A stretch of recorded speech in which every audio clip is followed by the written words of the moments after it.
Baik, Assalamualaikum warahmatullahi wabarakatuh. Teman-teman sekalian, kami dari kelompok 1 akan membawakan materi terkait analisis permintaan dan penawaran agregat. Nah, untuk materi pertama yaitu konsep permintaan dan penawaran agregat akan dibawakan oleh Saudari Nurindah Amalia. Kepadanya saya persilahkan.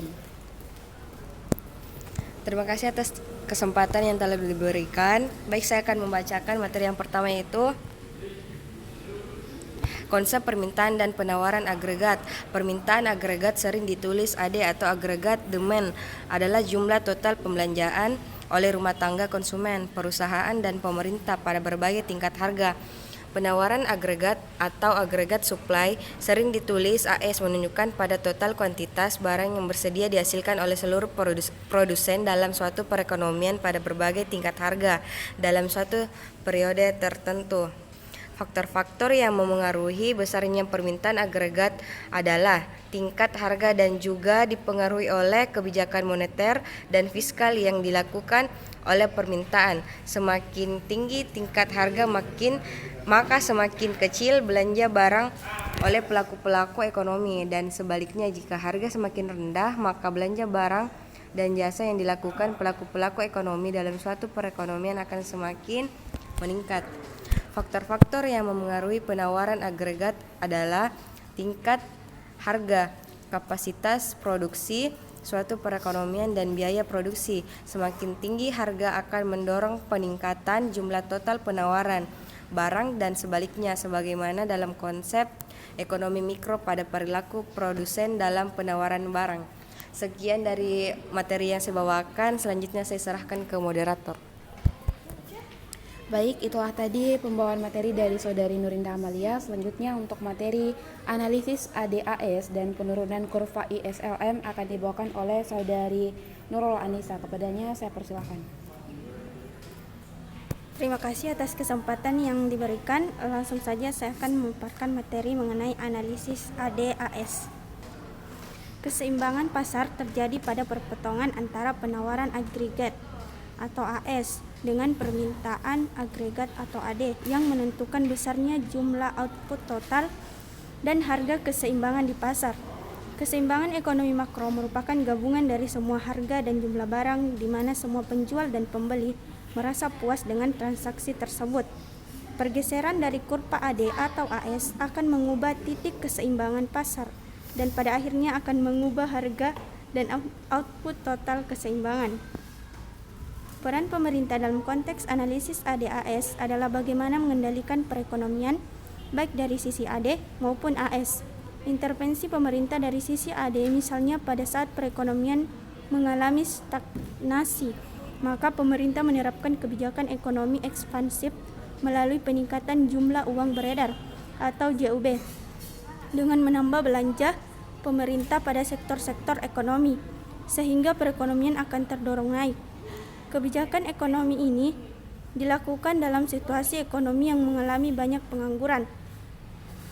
Sedangkan intervensi pemerintah dari sisi AS, misalnya dengan pemberian insentif bagi para pelaku bisnis dalam bentuk subsidi pupuk bagi petani, subsidi ekspor, kredit murah bagi pengusaha, pembebasan pajak ekspor, dan sebagainya sehingga mendorong kemudian penurunan kurva ISLM. IS adalah investment saving atau kurva yang menunjukkan berbagai alternatif kombinasi tingkat pendapatan nasional dan tingkat bunga yang menunjukkan keseimbangan pada pasar barang. Sedangkan LM adalah kurva yang menunjukkan berbagai kombinasi antara pendapatan nasional dengan tingkat bunga yang menunjukkan keseimbangan pada pasar uang. Kurva IS atau LM menunjukkan berbagai kombinasi tingkat pendapatan nasional dengan simbol Y, dengan tingkat bunga atau bagi hasil dengan simbol R, yang dipenuhi keseimbangan ekonomi di pasar barang dan pasar uang. Penurunan kurva IS ditentukan oleh besarnya aktivitas pada sektor real, yaitu besarnya investasi perusahaan dan besarnya tabungan oleh rumah tangga konsumen. Semakin tinggi tingkat bunga, maka semakin rendah tingkat investasi dan sebaliknya. Sedangkan besarnya tabungan masyarakat ditentukan oleh besarnya tingkat pendapatan. Semakin tinggi pendapatan, semakin tinggi tingkat tabungan, dan sebaliknya. Dengan asumsi tingkat konsumsinya tetap, karena tabungan adalah sisa dari pendapatan nasional yang sudah dikurangi dengan konsumsi. Sekian materi dari saya kembalikan ke moderator. Baik, itulah tadi pembawaan materi dari Saudari Nurul Anissa. Selanjutnya untuk materi keseimbangan ISLM dan penurunan kurva AD akan dibawakan oleh Saudara Egitya Bagaskara. Kepadanya saya persilahkan.